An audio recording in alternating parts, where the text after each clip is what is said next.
Tweet کی کہ account اب ریکور ہو گیا. تو اس کے نیچے مختلف جو صارفین ہیں انہوں نے کامنٹس وغیرہ لکھے. ایک بندے نے لکھا ہوا ہے راضیاں جوانا تیرے تھے. دوسرے نے کسی نے لکھا ہوا ہے it's okay Naseem we understand. ایک اور شخص نے لکھا ہے کہ یہ پہلا ہیکر ہے جس پر 25 کروڑ عوام راضی ہے. انہوں نے کہا جو بھی آپ کا ہیکر تھا وہ بات اس نے بالکل ٹھیک لکھی ہے اور ہم اس سے راضی ہیں. اینی وے جناب، یہ اس وقت پاکستان کے اندر جمہوری جو ہمارے حکمران ہیں یہ ان کی حالت ہے. قطع نظر اس کے کہ نسیم شاہ کا تو یقیناً اکاؤنٹ ہیک ہوا ہوگا اور اسی وجہ سے اس قسم کی ٹویٹ ہوئی ہوگی. لیکن کوشچن پھر بھی اٹھتا ہے کہ عوام کو اجازت نہیں ہے اور عوام وہاں پہ جا نہیں سکتی. حکمران اشرافیہ وہاں پہ پہنچی بھی ہے اور دوسری طرف کہہ رہے ہیں کہ جی گاڑیاں کم استعمال کریں، لیکن حکمران 40 گاڑیوں کے قافلوں میں پھر رہے ہیں. اچھا جی، سعودی عرب نے تنقید کی ہے ایران کے اوپر کہ ایران نے جس طریقے سے خلیجی ممالک کو ہٹ کیا ہے وہ ناقابل قبول ہے اور کافی اس کے اوپر کھل کے سعودی عرب کی جانب سے تنقید کی گئی ہے. سعودی جو امبیسڈر ہیں پاکستان میں ان کی بھی ایک ویڈیو سرکولیٹ ہو رہی ہے سوشل میڈیا پر جس میں انہوں نے کنڈیم کیا ہے ایران کے اٹیکس آن سعودی عربیہ اور دیگر جو گلف کنٹریز ہیں ان کے اوپر. اب اس میں جو پیش رفت ہوئی ہے، پیش رفت یہ ہوئی ہے کہ یوکرین کا صدر سعودی عربیہ پہنچ گیا. جی ہاں جی، آپ کو پتا ہے کہ روس کی جو جنگ ہو رہی ہے یوکرین کے ساتھ اس میں روس ایرانی ڈرونز بھی استعمال کرتا ہے یوکرین کے اندر ہٹ کرنے کے لیے اور یوکرین سارا امریکن اسلحہ استعمال کر رہا ہے. پوری یورپی یونین کے جو ممالک ہیں وہ یوکرین کو اسلحہ دے رہے ہیں اور ان کی کوشش ہے کہ کسی طریقے سے پوٹن کو شکست دی جائے یا رشیا کو نقصان پہنچایا جائے. دوسری جانب جو ایران ہے وہ رشیا کی مدد کرتا رہا ہے، انہیں ڈرونز دیتا رہا ہے. اب جو یوکرین کے صدر ہیں وہ پہنچ گئے ہیں سعودی عربیہ. بڑا زبردست قسم کا ان کا وہاں پہ استقبال کیا گیا اور کہا یہ جا رہا ہے کہ وہ وہاں پہ اس لیے آئے ہیں کیونکہ سعودی عربیہ ان سے ٹیکنالوجی لینا چاہتا ہے کہ کیسے ان ڈرونز کے ساتھ نمٹا جائے جن ڈرونز کے ذریعے سعودی عرب کے اوپر جو ہے حملے کیے جا رہے ہیں. اور جو یوکرین کے صدر ہیں انہوں نے ٹویٹ بھی کیا ہوا ہے کہ arrived in Saudi Arabia, important meetings are scheduled. We appreciate the support and support those who are ready to work with us to ensure security. تو کس کی سیکیورٹی کی یہ بات کر رہے ہیں؟ کیا یہ سعودی عرب کو کوئی سیکیورٹی فراہم کریں گے؟ ویسے تو سعودی عرب کے ساتھ ہمارا بھی دفاعی معاہدہ ہے، لیکن کہا یہ جا رہا ہے کہ یوکرین کے صدر وہاں پہ اس لیے پہنچے ہیں کہ ایرانی جو ڈرونز ہیں ان کا کوئی توڑ نکالنا ہے. اچھا، سعودی عرب کی طرف سے یہ بیان بھی آیا، جو دیگر خلیجی ممالک کے اندر تجزیہ کار ہیں وہ اس طرح کی باتیں بھی کر رہے ہیں کہ ایران کی جانب سے 50% جو اٹیکس ہیں وہ خلیجی ممالک کے اوپر کیے گئے. لیکن مسئلہ یہ ہے کہ جو ایران کے اوپر جو اٹیکس ہیں یا ایران کے جو جا رہے ہیں میزائل اسرائیل کی طرف، ان کو روکنے کی تو 100% کوشش جو ہے وہ خلیجی ممالک سے ہو رہی ہے. خلیجی ممالک کی سرزمین بھی استعمال ہو رہی ہے، ان کے اڈے بھی استعمال ہو رہے ہیں، ان کی فضا بھی استعمال ہو رہی ہے ایران کو اٹیک کرنے کے لیے. تو آگے سے یہ گلا شکوہ میری سمجھ سے بالا تر ہے کہ بھائی وہ کیوں ہمارے اوپر اٹیک کر رہے ہیں. بھائی اگر وہ آپ کے انفراسٹرکچر پر اٹیک کریں تو اس پہ تو یقیناً آپ ان سے جو ہے بات کر سکتے ہیں، تنقید کر سکتے ہیں. لیکن اگر وہاں پہ وہ امریکن میزائلوں کو ہٹ کر رہے ہیں، امریکن ریڈار کو ہٹ کر رہے ہیں، امریکن طیاروں کو ہٹ کر رہے ہیں، تو پھر تو یہ سمجھ آتی ہے. اگر وہ آپ کے انفراسٹرکچر کو بھی ہٹ کریں پھر بھی سمجھ آتی ہے.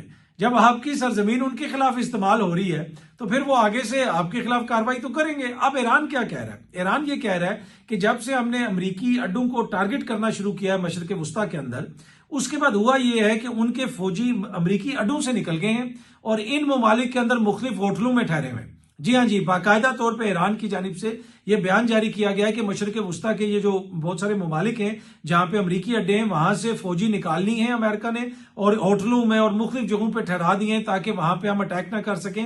لیکن ہمیں پتا ہے کہ یہ کس جگہ پہ ٹھہرے ہوئے ہیں اور اگر معاملہ آگے بڑھتا ہے تو ہم ان جگہوں کو بھی ٹارگٹ کریں گے جہاں پہ امریکی فوجی موجود ہوں گے. ہم نے دیکھا کہ کویت کے اندر F-15 گرے، ہم نے دیکھا کہ سعودی عرب کے اندر جو امریکہ کے طیارے تھے ان کو ٹارگٹ کیا گیا، اسی طریقے سے بحرین میں ٹارگٹ کیا گیا ریڈار سائٹ کو، اسی طریقے سے دیگر جو امریکہ کے اڈے ہیں ان کو ٹارگٹ کیا گیا. تو ان سارے ممالک کے اندر اڈے تو ہیں. اچھا، اور اس میں امپورٹنٹ چیز یہ ہے کہ جب بھی ایران سے کوئی میزائل جاتا ہے کس طرف جاتا ہے؟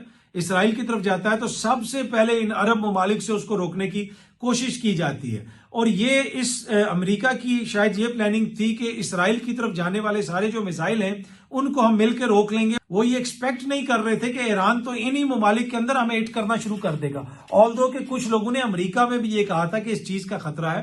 برطانیہ کے اندر بھی جو اعلیٰ حکام ہیں وہ بھی اس چیز کا بار بار ذکر کرتے رہے کہ اگر ایسا ہوا تو پھر ان سارے اڈوں کو ہٹ کرے گا ایران اور مشرق وسطیٰ کے اندر جنگ پھیلے گی. لیکن پتہ نہیں ٹرمپ کس زوم میں تھا, اس کو پتہ نہیں کیا غلط فہمی تھی, اس نے کہا کہ جی ایسا تو کبھی نہیں ہوگا, لیکن پھر وہی ہوا. اب یہ جنگ جو ہے وہ خطے کے اندر پھیل رہی ہے اور یوکرین کا جو صدر وہاں پہ پہنچا ہے, یقین کیجئے کہ یہ بڑی خطرناک ڈیولپمنٹ ہے.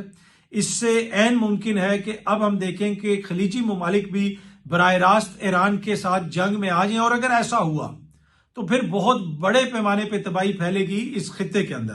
اچھا, دوسری جانب امریکہ جو ہے وہ یہ کہہ رہا ہے کہ ایران منتیں کر رہا ہے ہم سے کہ ڈیلز کر لو, لیکن آج بھی جس وقت میں آپ کے ساتھ یہ ویڈیو شیئر کر رہا ہوں, آپ سے کچھ گھنٹے پہلے کی جو ہم نے فوٹیجز دیکھی, جو مختلف چیزیں دیکھی, اسرائیل کے اندر ابھی بھی ایران کے میزائل گر رہے ہیں, اسٹریٹ آف ہرمز ابھی بھی بند ہے, امریکہ وہاں پہ کچھ نہیں کر سک رہا. لیکن وہ یہ کہہ رہا ہے کہ جی ایران ہماری منتیں کر رہا ہے کہ آپ ہمارے ساتھ معاہدہ کر لیں, اور ایٹ دا سیم ٹائم وہ یہ بھی کہہ رہا ہے امریکہ کہ برطانیہ بھی آ جائے, وہ بھی آ جائے, ادھر بھی آ جائے, آ کے سارے اسٹریٹ آف ہرمز کو کھلوائیں.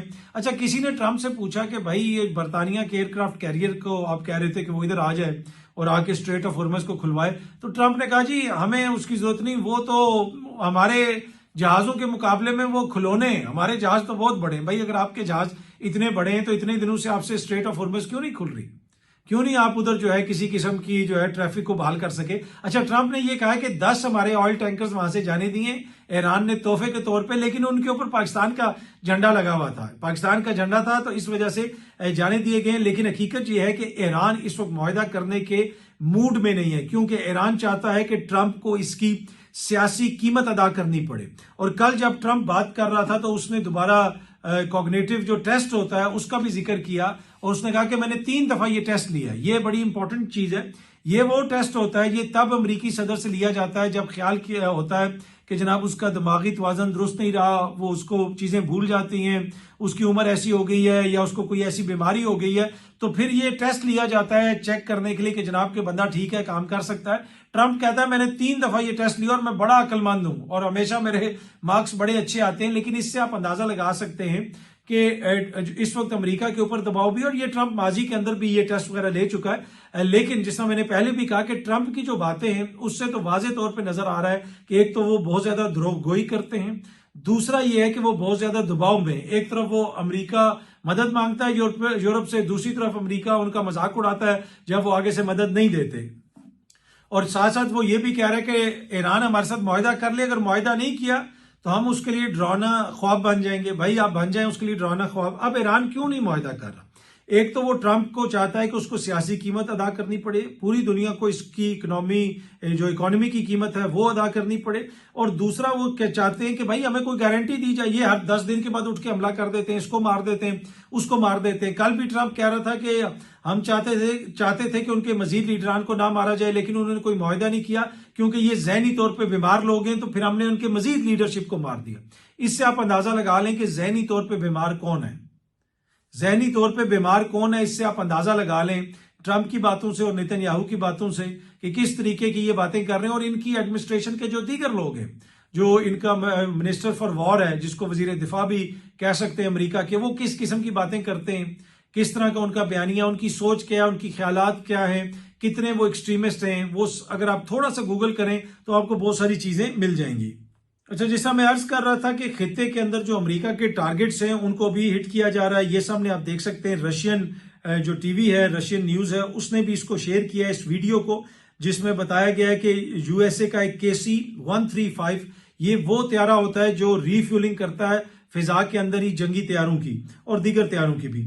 اس کا یہ ریکیج ہے اور یہ مشرق وسطیٰ کے کسی ملک کے اندر پڑا ہوا ملا ہے, اور کہا یہ جا رہا ہے کہ یہ جو اس میں 6 جو کرو ممبر تھے وہ سب کے سب مارے گئے تھے, اور عراق کے اوپر یہ اڑ کے کہیں سعودی عرب سے آیا تھا اور عراق کے اوپر اس کو ہٹ کیا گیا, کیونکہ عراق کے اندر بھی کچھ ایسے گروہ ہیں جو ایران کی بہت زیادہ سپورٹ کر رہے ہیں. ان کی تفصیل میں نے پہلے بھی آپ کے ساتھ شیئر کی تھی. تو یہ عراق کے اوپر کہیں مارا گیا